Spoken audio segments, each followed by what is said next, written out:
मोर की बात सुनकर मेरे शरीर में सुख की सिहरन दौड़ गई। मैंने मोर की बात मन में रख ली और जंगल की तरफ चल पड़ा।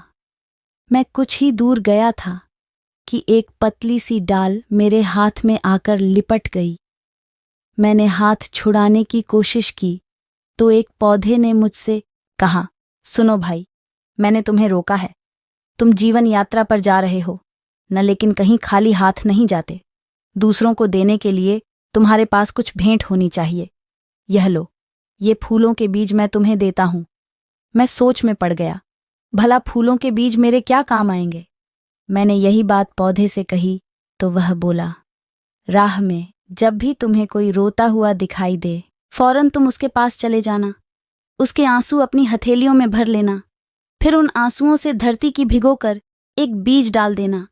बीज डालने के बाद खूब नाचना गाना। कुछ ही देर में बीज से यह अंकुर बड़ा होकर मेरे जैसा पौधा बनेगा।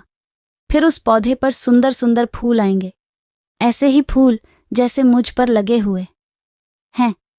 तुम उन फूलों का एक गुलदस्ता बनाकर उस रोने वाले को भेंट कर देना। रोने वाला खुश हो जाएगा। मैंने झुककर उस परोपकारी पौधे से बीज ले लिए और उसे धन्यवाद देकर आगे बढ़ गया। थोड़ी दूर जाने पर मैंने देखा कि घना जंगल शुरू हो गया है। आगे बढ़ने का कोई रास्ता नहीं दिखाई दे रहा है। मैं सहम गया। इधर उधर देखने लगा कि कोई मिल जाए तो रास्ता पूछ लूं, लेकिन उस सुनसान जंगल में मुझे रास्ता बताने वाला कोई नहीं था। इधर उधर भटकता भटकता मैं बुरी तरह थक गया और एक जगह बैठ गया। सहसा मैंने किसी के रोने की आवाज़ सुनी।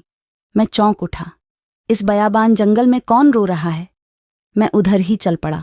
थोड़ी दूर जाकर मैंने देखा कि एक पेड़ के नीचे एक लड़का घुटनों में सिर छिपाए रो रहा है। उसे देखकर मेरा जी भर आया। मैंने उसके पास जाकर पूछा, भाई, तुम क्यों रो रहे हो? लड़के ने घुटनों में से सिर हटाकर मेरी ओर देखा और सिसकते हुए बोला, मुझे मधुमक्खियों ने पकड़कर अपना गुलाम बना लिया है। वे फूलों का रस चूसकर शहद बनाती है। पहले वे रस चूसने खुद ही उड़ उड़कर फूलों के पास जाती थीं, मगर अब वे आलसी हो गई हैं और रस चूसने के लिए फूल मुझसे मंगवाती हैं। फूलों के बदले वे मुझे अपने से थोड़ा सा शहद देती हैं। लड़के के आंसुओं ने मुझे पौधे की सीख याद दिला दी। मैंने उस लड़के के आंसू अपनी हथेलियों में भर लिए और उनसे धरती को सींचकर फूलों के बीज बो दिए। फिर मैंने उस लड़के का हाथ पकड़ा और नाचने गाने लगा। लड़के के आंसू जाने कहाँ गायब हो गए। वह खुश हो उठा। अगले पल धरती में आसपास फूल ही फूल खिलाए। उन्हें देखते ही वह खुशी से चीखता हुआ बोला, आज तो मधुमक्खियां खुश हो जाएंगी कि मैंने कितना काम किया है। अचानक मैंने देखा कि चारों तरफ पानी निकल आया है। मैं फौरन समझ गया कि ये धरती के आंसू हैं। उन आंसुओं में वह लड़का डूबने लगा। मैं बड़ी मुश्किल में पड़ गया। डूबते हुए लड़के को बचाऊं या रोती हुई धरती के आंसू अंजुरी में भरकर फूलों के बीज बोने की कोशिश करूं। तब मैं साहस कर पानी में कूद पड़ा और उस लड़के को बचाकर बाहर किनारे पर ले आया। मैंने धरती से पूछा, धरती माँ, तुम क्यों रो रही हो? धरती आंसू पोंछकर बोली, बेटा, तुम्हारा यह साथी मेरा बेटा है। इसे शहद चाटने की आदत पड़ गई है। ये मेरे फूल तोड़ तोड़कर मधुमक्खियों को दे आता है। लड़के ने धरती को टोका, लेकिन माँ, फूल अपने रस का क्या करेंगे? मधुमक्खियाँ उसका शहद नहीं बनाएंगी तो सारा रस फूलों के साथ सूख कर। नहीं बेटा, ऐसी बात नहीं है। फूल अपना रस देने से कभी इनकार नहीं करते।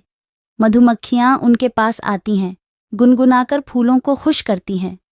फूल उन्हें अपना रस है और बदले में मधुमक्खियाँ फूलों का काम कर देती हैं। वह क्या काम माँ? यह कि वे एक फूल का पराग दूसरे फूल तक पहुंचा आती हैं। इस तरह फूलों में प्रेम बढ़ता है और फिर बहुत से नए फूल पैदा होते हैं। धरती ने मुस्कुराते हुए कहा। मैं छोटा था, इसलिए धरती माँ की बात मेरी समझ में नहीं आई, लेकिन मुझे लगा कि वे सच कह रही हैं। धरती ने आगे कहा, इसलिए मैं कहती हूँ कि फूलों और मधुमक्खियों को अपना अपना काम करने दो। तुम जरा से शहद के लालच में फूलों को तोड़ ले जाते हो। इससे जंगल में फूलों का अकाल पड़ता जा रहा है। उधर मधुमक्खियां आलसी होकर अपना काम भूलती जा रही हैं। धरती की बातों ने उस लड़के की आंखें खोल दीं। वह अपनी गलती महसूस करने लगा। ठीक है माँ, मैं आज से शहद नहीं, फल खाकर अपना पेट भरूंगा, लड़के ने कहा। और इसके बाद हम दोनों ने पेट भरकर फल खाए। इसके बाद मैं बहुत सी जगहों पर घूमने गया और बहुत से लोगों से मिला। बचपन में उस पौधे ने जो बीज मुझे दिए थे अब भी मेरे पास हैं। वे बीज कभी खत्म नहीं होते, उतने के उतने ही रहते हैं। मैं जहाँ कहीं किसी को रोते देखता हूँ, उसके आंसू अपनी में भर लेता हूँ।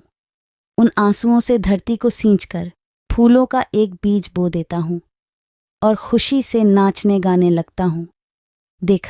देखते चारों तरफ हंसते हुए फूल खिल जाते हैं। रोने वाला खुश हो जाता है और वह भी हंसने लगता है। इस तरह खुशी के फूल हुआ मैं दुनिया भर में घूमता फिरता हूँ। लोग मुझे जादूगर कहते हैं। दोस्तों, अभी खत्म नहीं हुआ, अगले भाग में देखें। तब तक लाइव शेयर चैनल को सब्सक्राइब करना ना भूलिए।